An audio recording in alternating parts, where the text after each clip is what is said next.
pendahuluan di latar belakang, perkembangan industri logistik dan e-commerce yang pesat di Indonesia telah menciptakan kebutuhan yang semakin besar akan ruang penyimpanan dan pengelolaan distribusi barang yang efisien.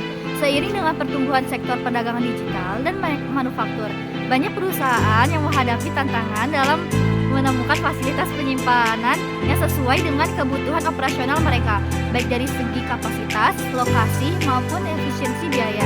Menurut data Asosiasi Logistik Indonesia ataupun ALI, sektor logistik Indonesia tumbuh sekitar 10-12% per tahun, didorong oleh peningkatan volume perdagangan domestik dan pada kebutuhan akan gudang yang berfungsi sebagai pusat distribusi dan penyimpanan barang sebelum dikirim ke konsumen akhir.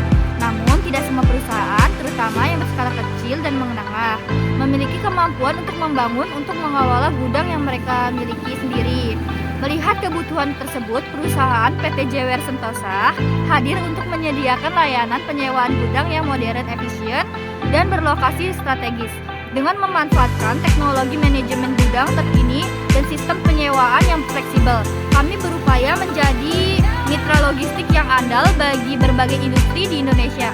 Perusahaan ini juga berfokus pada penyediaan solusi gudang yang tidak hanya sekedar ruang penyimpanan, tetapi juga mampu meningkatkan efisiensi operasional dan rantai pasok bagi para pelanggannya. Kami memiliki tujuan pengurangan emisi dan energi yang ramah lingkungan, yang kedua efisiensi energi, yang ketiga penyimpanan energi cadangan, yang keempat operasi off-grid, yang kelima kemandirian operasional.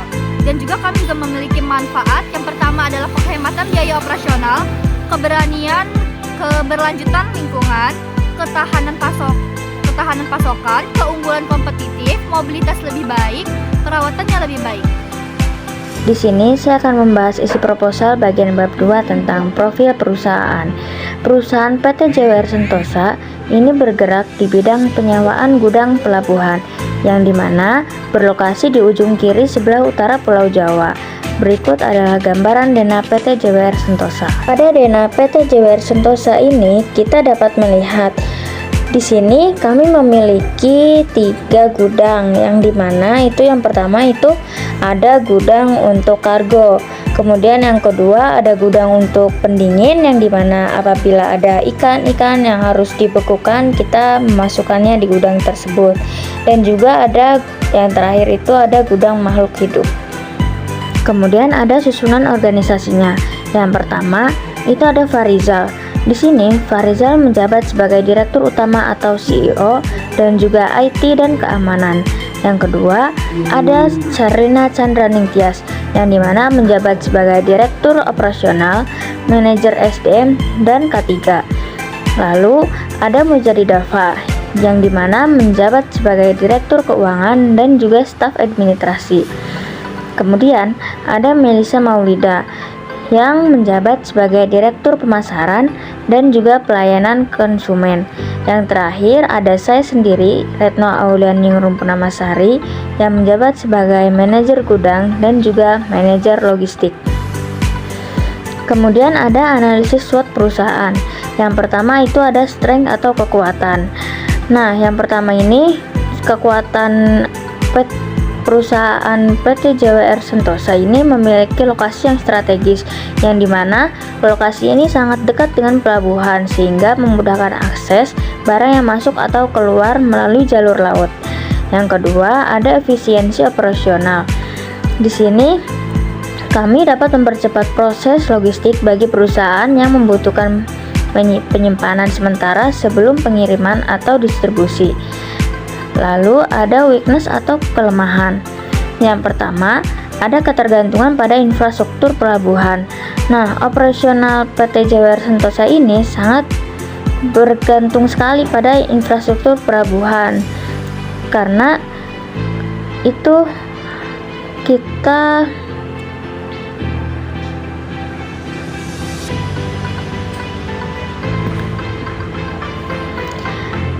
yang pertama ada ketergantungan pada infrastruktur pelabuhan. Operasional pada perusahaan PT JWR Sentosa ini sangat bergantung pada efisiensi dan kapasitas pelabuhan. Yang kedua ada biaya operasional tinggi.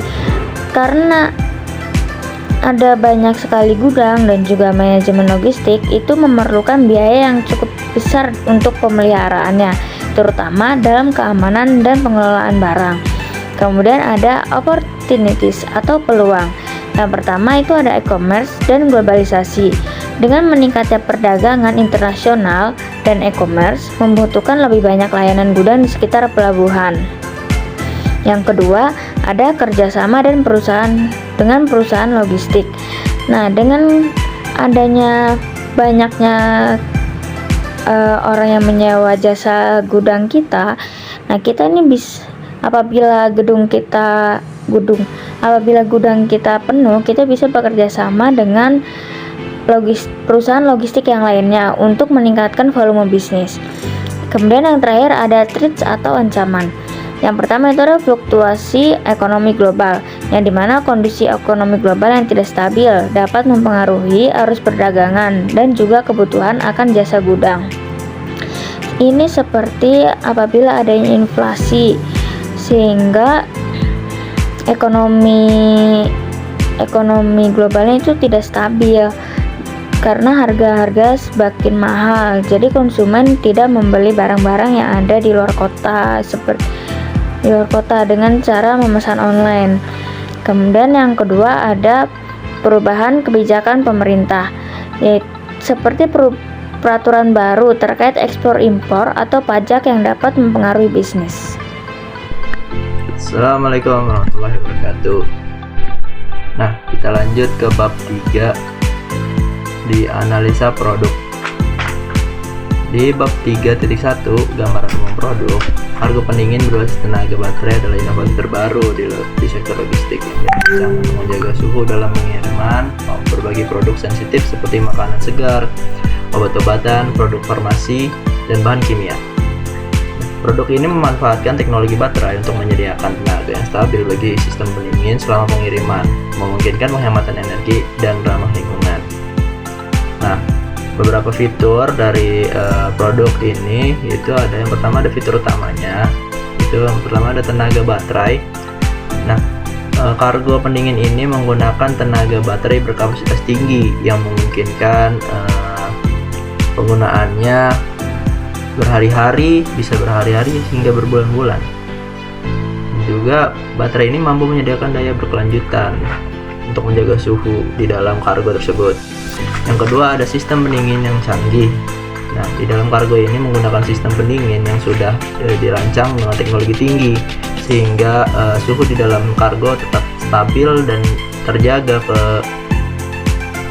suhu ruang di dalam kargo itu agar tidak mengganggu kualitas dari bahan yang di dalamnya. Yang ketiga ada panel kontrol suhu. Memiliki sistem kontrol suhu digital dengan antar muka pengguna yang mudah digunakan. Jadi kita akan bisa mengontrol dan monitoring suhu di dalam kargo tersebut. Bisa berbasis internet melalui handphone dan juga bisa kita tampilkan di luar kargo tersebut dalam bentuk display. Yang keempat ada ramah lingkungan. Kargo ini menggunakan baterai listrik untuk mengurangi ketergantungan pada bahan bakar fosil dan mengurangi emisi gas karbon. Sejalan dengan inisiatif hijau dari sektor logistik dan juga perusahaan kami. Yang kelima ada dinding insulasi khusus. Kargo ini dilengkapi dinding yang terbuat dari material insulasi berkualitas tinggi untuk menjaga efisiensi pendinginan, mencegah hilangnya suhu dan meningkatkan daya tahan. Pokoknya kargo ini tuh dirancang agar untuk kegiatan berkelanjutan selama beberapa tahun agar investasi yang investor berikan itu memuaskan bagi mereka. Berikut ada gambaran dari prototipe produk kami seperti ini. Rancangannya akan kita buat seperti layaknya kargo pada umumnya, tapi di bagian belakang akan kita tambahkan seperti pendingin, dan juga di bagian bawahnya akan kami tambah baterai yang ukuran yang cukup besar, tapi tidak mengurangi kapasitas dari kargo itu sendiri. Bobotnya juga terbilang cukup ringan. Nah, yang Yang bagian 3.2 ada spesifikasi produk. Bisnis jasa penyimpanan gudang, warehouse storage service, biasanya bergantung pada beberapa hal penting seperti ukuran, kapasitas, keamanan, dan layanan tambahan yang tersedia. Berikut adalah beberapa elemen penting yang harus diperhatikan. Yang pertama, ukuran dan kapasitas gudang. Dimensi gudang, kebutuhan pasar menentukan ukurannya. Ukuran gudang dapat berkisaran beberapa ratus meter persegi hingga ribuan meter persegi. Nah, kedua ada kapasitas beban. Untuk memaksimalkan penggunaan ruang vertikal, kapasitas penyimpanan dihitung berdasarkan kubik atau meter kubik. Kapasitas beban per lantai gudang diukur dengan kilogram per meter persegi. Kedua ada dimensi muatan atau ukuran muatan. Jika muatan tidak menggunakan kontainer, dimensi barang harus diperhatikan. Seperti panjang, lebar, dan tinggi barang harus diukur dengan meter atau sentimeter supaya lebih detail. Lalu volume barang harus besar dan barang berat. Tipe barang seperti barang curah, seperti batu bara, barang berpalet, atau barang pecah belah seperti kaca-kacaan mungkin memerlukan perawatan yang berbeda di dalam gudang. Yang ketiga ada jenis penyimpanannya. Penyimpanan kering terdiri dari barang-barang yang tidak membutuhkan pengendalian suhu seperti bahan baku, bagian tambahan, dan produk yang tidak rusak atau tidak pecah belah. Penyimpanan dingin terdiri dari barang-barang yang membutuhkan suhu rendah seperti ikan, makanan beku, bahan kimia, obat-obatan, dan lain-lain. Penyimpanan yang diatur suhu dan kelembapan terdiri dari ruangan penyimpanan yang diatur suhu atau kelembapannya. Fasilitas dan keamanan. Sistem rak banyak digunakan menggunakan sistem rak multi tingkat. Jadi kita menggunakan di gudang itu raknya beberapa tingkat untuk efisiensi penyimpanan yang dapat disesuaikan dari ukuran barang hingga berat barangnya. Terus ada sistem keamanannya. Kita memiliki CCTV 24 jam dan juga akses CCTV itu terbatas untuk petinggi-petinggi yang mengawasi gudang. Terus termasuk gudang kontemporer memiliki sistem deteksi kebakaran. Jadi bila ada asap, lalu dia akan otomatis menyiram air untuk meredakan kebakaran. Terus untuk tempat penyimpanan bahan berbahaya yang terpisah. Asuransi barang, banyak jasa penyimpanan menawarkan asuransi untuk barang yang disimpan di gudang untuk melindunginya dari kerusakan atau kehilangan. Jadi kita menyediakan asuransi bagi barang-barang yang sekiranya bernilai tinggi atau produk-produk yang berbahaya gitu. Yang kelima ada layanan tambahan, penyimpanan jangka pendek atau jangka panjang. Ada pilihan untuk penyimpanan harian, mingguan, tahunan sesuai kebutuhan pelanggan. Manajemen stok, inventory storage, and inventory management. Banyak jasa penyimpanan menawarkan layanan stok yang memungkinkan pemilik barang untuk memantau dan mengawasi stok mereka. Jadi jika Anda menaruh barang di gudang kami akan menawarkan layanan untuk mengawasi stok barang dari produk Anda secara berkala. Dan juga tentunya monitoring ini bisa dilakukan lewat rumah dari rumah gitu ya, melewati handphone atau internet. Lalu layanan bongkar muat atau loading atau unloading service, penggunaan forklift atau alat berat lain untuk memindahkan barang masuk dan keluar dari gudang. Distribusi logistik, beberapa gudang menawarkan layanan tambahan seperti pengiriman, packing, dan pengiriman barang ke tujuan akhir. Jadi bukan hanya dari penyewaan kapal atau jasa penyewaan kapal, kita juga menyediakan jasa logistik pengiriman barang sampai menuju tujuan akhir dari produk tersebut. Lalu yang keenam ada teknologi dan sistem manajemen gudang atau WMS, software yang memantau stok, pengelolaan pesanan, dan menjalankan operasi gudang secara real time. Barcode dan RFID untuk mengidentifikasi melacak barang di gudang dengan cepat dan akurat. Jadi kita menggunakan sistem RFID atau yang bisa dibilang kita dengan NFC atau barcode. Yang ketujuh ada lokasi. Gudang kami dekat dengan jalan raya, pelabuhan, dan pusat distribusi di kota besar. Terus cenderung lebih diminati karena biayanya lebih rendah dan juga jaraknya lebih dekat, serta waktu pengirimannya yang lebih sedikit juga yang ke-8 ada kebutuhan infrastruktur. Tingkat docking memudahkan bongkar muat kendaraan pengangkut. Aksesibilitas, gudang memiliki ruang parkir yang memadai untuk truk dan kendaraan-kendaraan berat lainnya, serta lebar jalan yang di sekitarnya untuk memudahkan kendaraan besar lewat. Bab 3.3 itu analisis SWOT produk. Untuk strength dari produk kami itu lokasinya strategis, terletak di dekat pelabuhan, memudahkan akses barang untuk keluar masuk melalui jalur laut. Terus efisiensi operasional, mempercepat proses logistik bagi perusahaan yang membutuhkan penyimpanan sementara sebelum pengiriman atau distribusi yang melalui jalur laut tentunya. Yang kedua, weakness, kelemahan. Yang pertama, ketergantungan pada infrastruktur pelabuhan operasional sangat bergantung pada efisiensi dan kapasitas pelabuhan. Yang kedua, ada biaya operasional yang tinggi. Ini mungkin kita karena kualitas kita bisa dibilang tinggi, biaya operasional tinggi ini sudah sepantasnya kita menjadi kelemahan kita, karena bisa dibilang kita tingkat keamanan dan juga pelayanannya cukup kualitasnya cukup baik. Oleh karena itu biaya operasionalnya juga terbilang tinggi. Nah, yang ketiga ada opportunity atau peluang dari perusahaan kami. Yang pertama ada e-commerce atau globalisasi. Meningkatnya perdagangan internasional atau e-commerce membutuhkan lebih banyak layanan gudang di sekitar pelabuhan. Tentu seperti Shopee, Tokopedia yang bisa mengirim barang ke luar pulau ataupun ke luar negeri bahkan. Yang kedua ada kerjasama dengan perusahaan logistik. Kita bisa menjalin kemitraan dengan perusahaan logistik untuk meningkatkan volume bisnis kita menjadi bisa sampai kancah internasional. Yang ketiga ada automatisasi atau teknologi. Kita mengadopsi teknologi seperti sistem manajemen gudang WMS untuk meningkatkan efisiensi dan akurasi dalam pengelolaan barang. Yang keempat ada threat atau ancaman. Yang pertama ada fluktuasi ekonomi global. Kondisi ekonomi global yang tidak stabil dapat mempengaruhi arus perdagangan dan kebutuhan akan jasa gudang.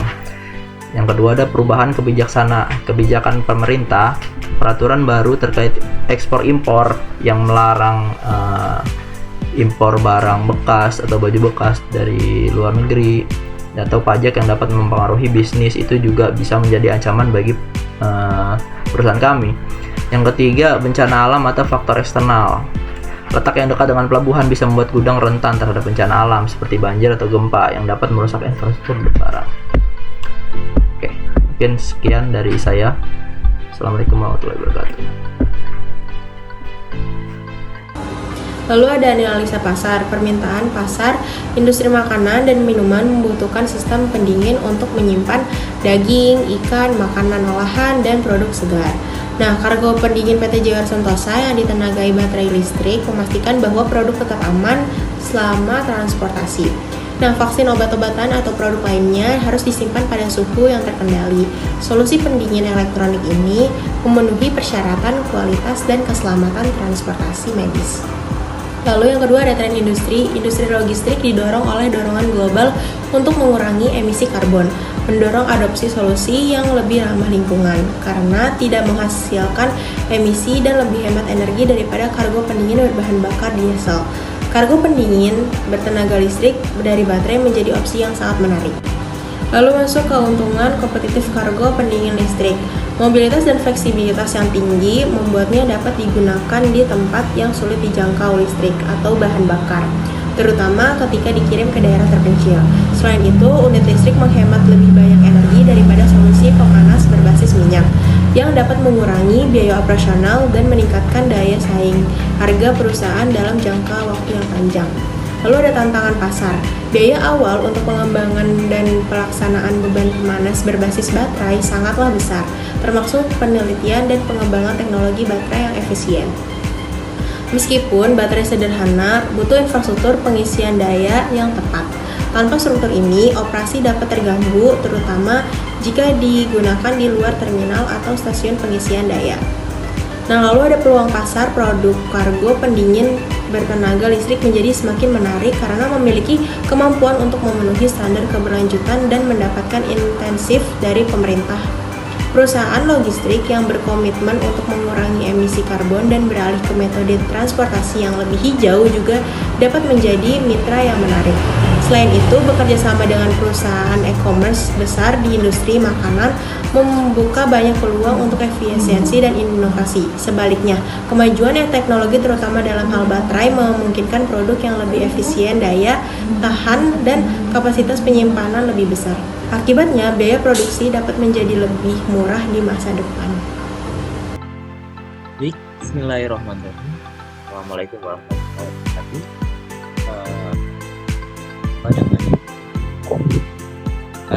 ini saya akan melanjutkan tentang kami Jewer Sentosa bagian laporan keuangan yang sebelumnya membahas ataupun kita mempunyai inovasi, yaitu kargo di bidang pendingin, kargo yang pendingin yang dimana menggunakan baterai yang bernilai efisiensi garam lingkungan.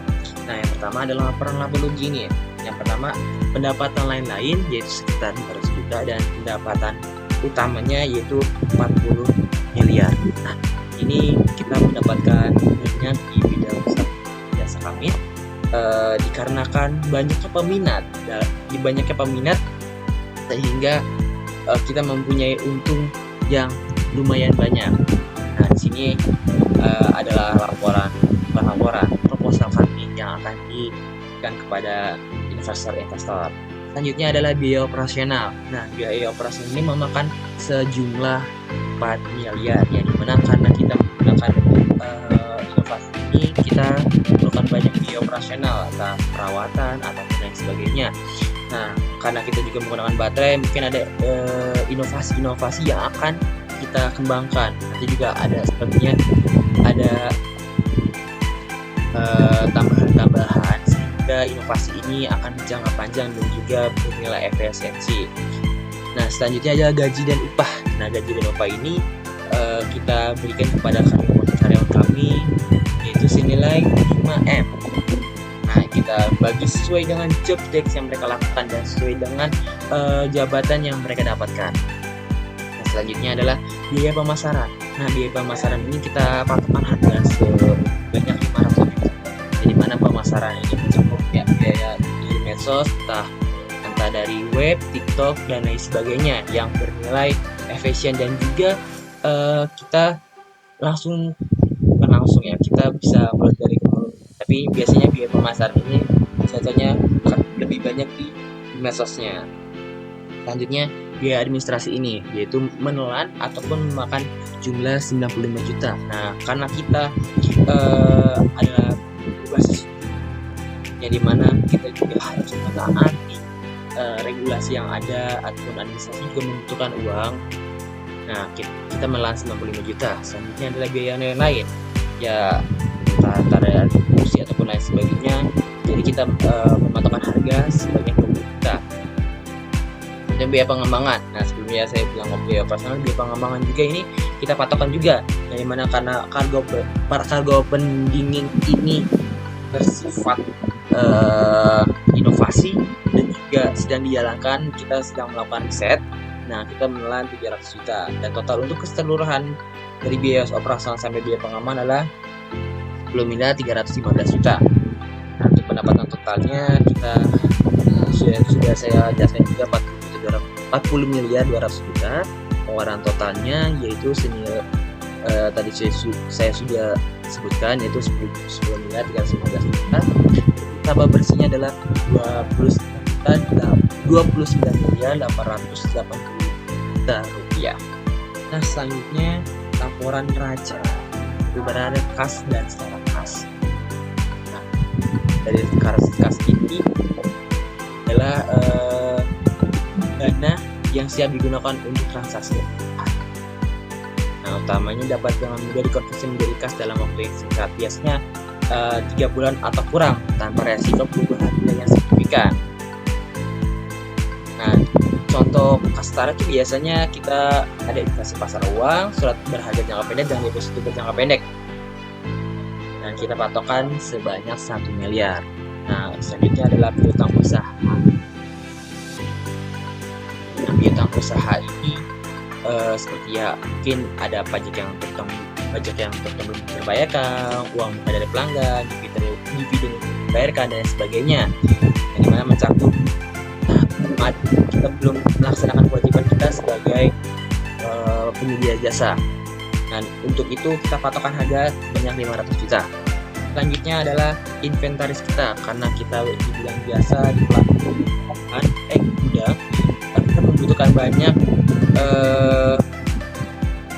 inventaris, inventaris yang kekal ataupun yang tidak, yang dimana membutuhkan perawatan yang lebih. Nah, selanjutnya kewajiban dagang ekuitas. Nah, utang usaha ini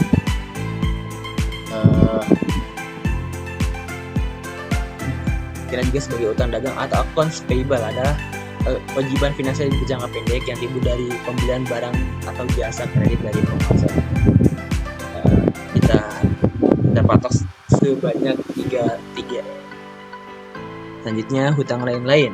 Nah, hutang lain-lain ini kewajiban finansial, kewajiban kita untuk membayarkan seperti biaya gaji masih yang dibayarkan atau kurang, ataupun nanti ada kesalahan teknisi yang dimana teknisi ini berujung kepada pembayaran lainnya, dan kita patok harga sebanyak 700 juta. Selanjutnya adalah modal pemilik aktivitas. Nah, modal pemilik hak residual atau aset perusahaan setelah dikurangi semua kewajibannya, dan kita patok sebanyak 15 miliar. Nah, karena ini penjelasannya juga, saya akan ringkas. Karena K2 ini memerlukan investasi di bidang merancang dan juga uji coba ya. Jadi memerlukan biaya yang sangat banyak. Nah, juga untuk penetapan harganya, karena kita di awal masih melakukan riset, dan pastinya tahun demi tahun akan mendapatkan harga yang setara lah untuk penggunaan kartu pending ini. Karena kita menggunakan baterai ini bisa dinilai efisien dan juga ramah. Nah, mungkin hanya itu saja yang bisa saya sampaikan di laporan keuangan. Terima kasih. Assalamualaikum warahmatullahi wabarakatuh.